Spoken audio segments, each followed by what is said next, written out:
Anitha Pushpavanam Kuppusamy Viha YouTube channel அன்பர்கள் அனைவருக்குமே அன்பான வணக்கம். நம்முடைய YouTube சேனல்ல தொடர்ந்து பல பதிவுகளை பார்த்துக்கிட்டு வரோம். இன்றைக்கு இந்த பதிவுல நம்ம பார்க்க போறது 3 வகையான நபர்களை பார்க்க செல்லும்போது நாம் வெறுங்கையோடு செல்லக்கூடாது. அவர்கள் யார் என்கின்ற தகவலை தான் இந்த பதிவுல பார்க்க போறோம்.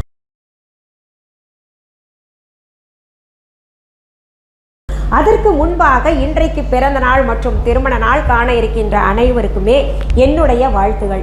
உங்களுடைய வாழ்க்கையில் நீங்கள் அனைத்து நலங்களும் வளங்களும் கிடைக்கப்பெற்று நீடூழி வாழணும்னு நான் இறைவன் கிட்ட பிரார்த்திக்கிறேன். இந்த காணொளியை காண்கின்ற அனைவருக்குமே இந்த நாள் இனிய நாளாக அமையட்டும். பொதுவாகவே யாரையாவது பார்க்க செல்லும் போது நாம் வெறும் கையோடு போகக்கூடாதுன்றது எல்லாருக்குமே தெரிஞ்ச ஒரு பொது விதி. ஆனால் 3 வகையான நபர்களை பார்க்க செல்லும் போது கட்டாயம் நாம் வெறுங்கையோடு போகக்கூடாது என்று இந்திய மரபு சொல்லுது.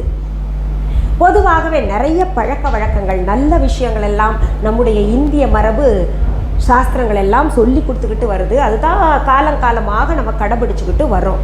ஆனால் இன்றைய காலகட்டத்தில் நிறைய விஷயங்களை மறந்துட்டும் வர்றோம், செயல்படுத்துறதும் இல்லை, பின்பற்றுவதும் கிடையாது. சரி, நம்ம இந்திய மரபு சொல்லக்கூடிய அந்த 3 வகையான நபர்கள் யார் அப்படின்னு பார்த்தீங்கன்னா, முதலாவதாக துறவி.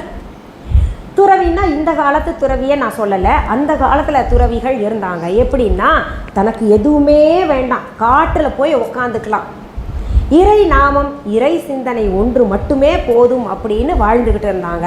தனக்கு எதுவுமே வேண்டாம் என்று துறவரம் பூண்ட துறவிகளை பார்க்க செல்லும் போது நாம் வெறுங்கையோட போகக்கூடாது என்பது மரபு. ஏன் அப்படின்னு கேட்டிங்கன்னா, அந்த துறவிகள் எதுவுமே தன் வாயால் தனக்கு வேண்டும் என்று கேட்க மாட்டாங்க. தனக்கு பசிச்சா கூட பசிக்குது சோறு குடுன்னு கூட கேட்க மாட்டாங்க. அப்படி வாழ்ந்துகிட்டு இருந்தாங்க. இப்பேற்பட்ட துறவிகளை காக்க வேண்டியது ஒவ்வொரு இல்லறத்தானின் கடமை என்று நம்ம மரபு சொல்லுது. அதனால் துறவியை பார்க்க செல்லும் போது நாம் வெறுங்கையோட போகக்கூடாது. சரிம்மா, நீங்களே சொல்லிட்டீங்களே இந்த காலத்தில் அந்த வகையான துறவிகள் இல்லைன்னு, அப்போ நம்ம துறவியை பார்த்தா கொடுக்கலாமா வேண்டாமா அப்படின்னு கேட்டிங்கன்னா, உண்மையான துறவிகள் எதுவுமே வேண்டாம் அப்படின்னு இருக்கிறவங்க அங்கொன்றும் இங்கொன்றுமா இந்த காலகட்டத்திலையும் இருக்கிறாங்க. அப்பேற்பட்டவங்க இருக்காங்கன்னு உங்கள் மனசுக்கு தோணுச்சுன்னா கட்டாயம் எடுத்துக்கிட்டு போகலாம். இந்த செய்தி உங்களுக்கு தெரியணுன்றதுக்காக நான் இதை சொல்கிறேன். அடுத்தது பார்த்தீங்கன்னா, குழந்தையை பார்க்க செல்லும்போது நம்ம வெறுங்கையோடு போகக்கூடாது. இது நம்ம இன்றளவுக்கும் கடைபிடிச்சுக்கிட்டு வர்றோம்.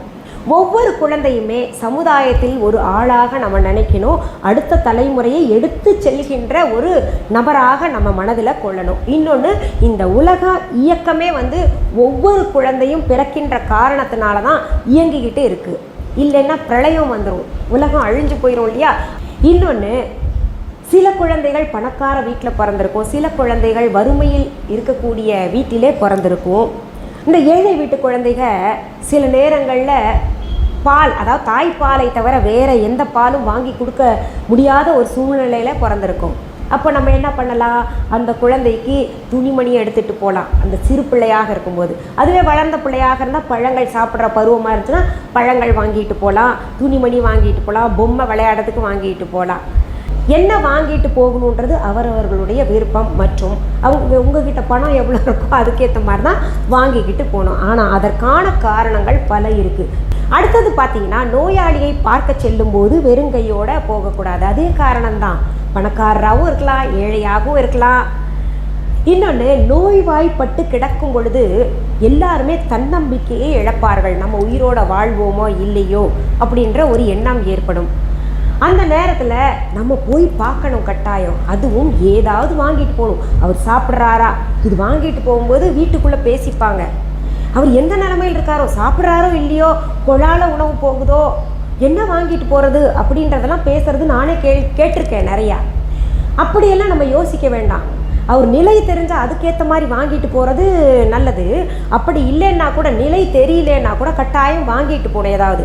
அப்படி வாங்கிட்டு போகிறதுனாலேயே பார்த்திங்கன்னா அவருக்கு உயிர் வாழ்கிறதுல ஒரு பிடிப்பு ஏற்படும். அதுலேயும் நம்ம ஏதாவது வாங்கிட்டு போனோம்னா அவர் கண்ணால் பார்ப்பார், நமக்கு இது வாங்கிட்டு வந்திருக்காங்க அப்படின்னு பார்த்த பின்னாடி அவருக்கு ஒரு தன்னம்பிக்கை பிறக்கும். நமக்கு இத்தனை சொந்தங்கள் இருக்காங்க, அதுவும் பார்த்திங்கன்னா அவங்களுடைய அன்பை ஏதாவது வாங்கிட்டு வந்து வெளிப்படுத்துகிறாங்க அப்படின்ற ஒரு எண்ணம் ஏற்படும். அதுவே பார்த்திங்கன்னா அவருடைய நோயை குணப்படுத்த ஒரு விஷயமாக கூட அமையும். அதனால தான் இது ஒரு காரணமாக நான் சொல்கிறேன். ஆனால் இந்திய மரபு சொன்னது பார்த்திங்கன்னா இவர்களை பார்க்கும்போது, இந்த 3 நபர்களை பார்க்கும்போது நம்ம வெறுங்கையோடு போகக்கூடாது.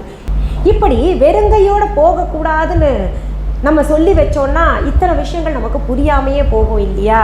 நம்ம பொருள் தெரிந்து எதுவுமே செய்தோமே ஆனால் அதற்கு சிறப்பு பலன்கள் இருக்குது, செய்யணுன்ற ஒரு ஆர்வம் வரும். அதனால தான் கொஞ்சம் விஸ்தாரமாக நான் சொல்லுவேன். என்னுடைய பதிவுகள் கொஞ்சம் முழு நீள பதிவு தான் அப்படின்னு நிறைய பேர் சொல்கிறீங்க. இவ்வளவு விஸ்தாரமாக உங்களுக்கெல்லாம் புரியும்படி சொல்லணுன்றது என்னுடைய எண்ணம். எனக்கு பார்வையாளர்களை தான் நிறைய வியூஸ் வரணுன்றது நான் எதிர்பார்க்கல. கொஞ்சம் பேர் பார்த்தீங்கன்னா கூட அதில் பயனடைகிற மாதிரி இருக்கணுன்றது தான் என்னுடைய எண்ணம். சரி, இந்த பதிவு கட்டாயம் உங்களுக்கு பயனுள்ளதாக இருக்கும். உங்களுடைய ஃப்ரெண்ட்ஸ் ரிலேட்டிவ்ஸ்க்கெல்லாம் இதை ஷேர் பண்ணுங்கள். அடுத்தது இந்த பதிவை முடிக்கிறதுக்கு முன்னாடி நம்ம விஹா ஆன்லைன் பற்றி சொல்கிறேன். விஹா ஆன்லைன் என்பது எங்களுடைய ஆன்லைன் ஷாப். இது வரைக்கும் யாராவது Viha online shopping app download பண்ணலன்னா உடனே ப்ளே ஸ்டோர் ஆப் ஸ்டோர் போயிட்டு டவுன்லோட் பண்ணிக்கோங்க. அதற்கான லிங்க்ஸ் தரப்பட்டு இருக்குது. அப்படியும் புரியலன்னா தம்ப்நெயில்ல விஹா ஆன்லைன் ஸ்பெல்லிங் கொடுத்துருக்கு, அதை பார்த்து நீங்கள் டெக்ஸ்ட் பண்ணி டவுன்லோட் பண்ணிக்கோங்க. இது தவிர viha.online என்கின்ற இ-காமர்ஸ் வெப்சைட்டும் நாங்கள் வச்சுருக்கோம். உங்களுக்கு ரெண்டுலேயும் எதில் உங்களுக்கு வசதியாக இருக்கோ அதில் போய் எங்களுடைய பொருள்கள் எல்லாம் ஆர்டர் போடலாம். நீங்கள் பாட்டுக்கு பொருள்களை ஆர்டர் போடலான்னு சொல்கிறீங்க, நாங்கள் இன்றைக்கி தான் புதுசாக உங்கள் யூடியூப் சேனலே பார்க்குறோம் அப்படின்னு சொன்னிங்கன்னா போய் பாருங்கள், அதில் ரிவ்யூஸ் படிங்க. இந்த பதிவிற்கு கீழே, நிறைய பதிவிற்கு கீழே என்னுடைய பொருள்கள் பற்றிய கமெண்ட்ஸ் கூட இருக்குது. எப்படி தரமான பொருள்கள் நான் கொடுத்துட்ருக்கேன், அதுவும் ஹோம்மேட் ப்ராடக்ட்ஸ் எல்லாம் எக்ஸலண்ட் ரிசல்ட். அதிலும் சரும பிரச்சனைகள் இருந்ததுன்னா நான் கெமிக்கல் ப்ராடக்ட்ஸாக கொடுத்துக்கிட்டு இருக்கேன். அதனால் பல நன்மைகள் ஏற்பட்டிருக்கு. சரும பிரச்சனைகள் போயிருக்குன்னு கூட நிறைய பேர் தெரிவிச்சுட்டு இருக்கீங்க. இன்னும் பல பொருள்கள் நாம் தினமுமே அப்லோட் பண்ணிக்கிட்டு தான் இருக்கிறோம். நீங்கள் என்ன கேட்குறீங்களோ அதுதான் நான் கொடுத்துக்கிட்டு இருக்கிறேன். சரிங்க, பொருள்களை நேரில் பார்த்து வாங்கினோம்னா கடையை தான் வச்சுருக்கீங்களா அப்படின்னு கேட்டிங்கன்னா இருக்குங்க. சென்னை ராஜா அண்ணாமலைபுரத்தில் விஹா ஸ்டோர், விஹா கடை இருக்குது. அதற்கான address, phone number viha.online e commerce வெப்சைட்லையும் விஹா ஆன்லைன் ஷாப்பிங் ஆப்லேயும் தரப்பட்டிருக்கு, பார்த்துக்கோங்க. இது தவிர டிஸ்கிரிப்ஷன் பாக்ஸில் அட்ரஸ், ஃபோன் நம்பர் இருக்குது. அதுவும் தவிர கூகுள் மேப்ஸில் இந்த அட்ரஸ் பார்த்து, அதாவது விஹா ஸ்டோர், விஹா கடை சென்னை அப்படின்னு டெக்ஸ்ட் பண்ணிங்கன்னா அந்த மேப் அழகாக கைட் பண்ணி எங்கள் கடையில் கொண்டு வந்து உங்களை சேர்த்து விட்டுடும். இன்னொன்று சொல்லிக்கிறேன், எங்கள் கடைக்கான, விஹா கடைக்கான கிளைகள் வேறு எந்த ஊர்லேயோ இல்லை வேறு எந்த நாட்டிலையும் கிடையாது. என்னுடைய பெயர், புகைப்படம், வீடியோவை பயன்படுத்திக்கிட்டு அவங்க கடை தாங்க அப்படின்னு விஹா போட்டிருந்தாங்கன்னா அதற்கும் எனக்கும் தொடர்பு கிடையாது. அதே போல் எங்களுடைய விஹா ஆன்லைன் ஷாப்பிங் ஆப் தவிர, எங்களுடைய viha.online இ-காமர்ஸ் வெப்சைட் தவிர வேறு எந்த வெப்சைட்லேயோ வேறு எந்த ஆன்லைன் ஷாப்பிங் ஆப்லேயும் எங்களுடைய பொருள்கள் விற்பனைக்கு கிடையாது. இது எதுக்கு சொல்கிறேன்னா, இது இருக்குது, அந்த மாதிரி நடந்துக்கிட்டு இருக்கு. சின்ன வித்தியாசத்தை, மாற்றத்தை செய்து மக்களை நம்ப வைக்கிறாங்க. அதனால்தான் இது திரும்ப திரும்ப சொல்லிக்கிட்டு இருக்கேன். அப்படி யாரும் ஏமாந்து போயிடக்கூடாது. வாங்கிட்டு அப்புறம் சரியில்லைன்னா என்ன தான் திட்டுவீங்க. அதனால தான் உங்களுக்கு தெளிவுபடுத்துகிறேன். சரி, மீண்டும் அடுத்த பதிவில் வேறு ஒரு நல்ல தலைப்போடு உங்களை எல்லாம் சீக்கிரத்தில் சந்திக்கிறேன். அது வரைக்கும் நன்றி, வணக்கம். அன்பான வாடிக்கையாளர்களே, உங்கள் விஹா ஸ்டோரில் பூஜை பொருட்கள், சிலைகள், ராசிக்கற்கள், வாஸ்து பொருட்கள், விதைகள், பாரம்பரிய அரிசி வகைகள், சிறுதானியங்கள், ஆர்கானிக் பொருட்கள், மூலிகை எண்ணெய், மளிகை பொருட்கள், மரச்செக்கு எண்ணெய், மரப்பொருட்கள், வெள்ளி ஆபரணங்கள், கிஃப்ட் ஆர்டிகல்ஸ், காட்டன் மற்றும் பட்டு புடவைகள், காட்டன் சுடிதார்கள், பட்டு பாவாடை, குழந்தைகளுக்கான விளையாட்டு பொருட்கள், ஹை குவாலிட்டி இமிடேஷன் நகைகள், வீட்டு உபயோக பொருட்கள், ஜூட் பேக்ஸ், ஹேண்ட்மேட் சோப்ஸ், அழகு சாதன பொருட்கள், சிறுதானிய பிஸ்கெட்டுகள், ஹோம் அப்ளையன்சஸ், இன்னும் பற்பல பொருட்கள் விற்பனைக்குள்ளது. விஹா ப்ராடக்ட்களை நீங்கள் வாங்க விரும்பினால் அது எங்களுடைய viha.online வெப்சைட் மற்றும் சென்னை ராஜா அண்ணாமலைபுரத்தில் உள்ள எங்கள் விஹா ஸ்டோரில் மட்டுமே கிடைக்கும் என்பதை தெரிவித்துக் கொள்கிறோம். வேறு எந்த ஆன்லைன் வெப்சைட்களிலும் விஹா ப்ராடக்ட்கள் விற்பனைக்கு கிடையாது என்பதை நீங்கள் கவனத்தில் கொள்ள வேண்டும். எங்கள் விஹா ஸ்டோரின் விலாசத்தை கண்டறிய கூகுள் மேப்ஸில் விஹா ஸ்டோர் என்று டைப் செய்தால் வழியை கண்டறியலாம். www.viha.online வெப்சைட்டிலும் விஹா ஸ்டோரின் அட்ரஸ் உள்ளது.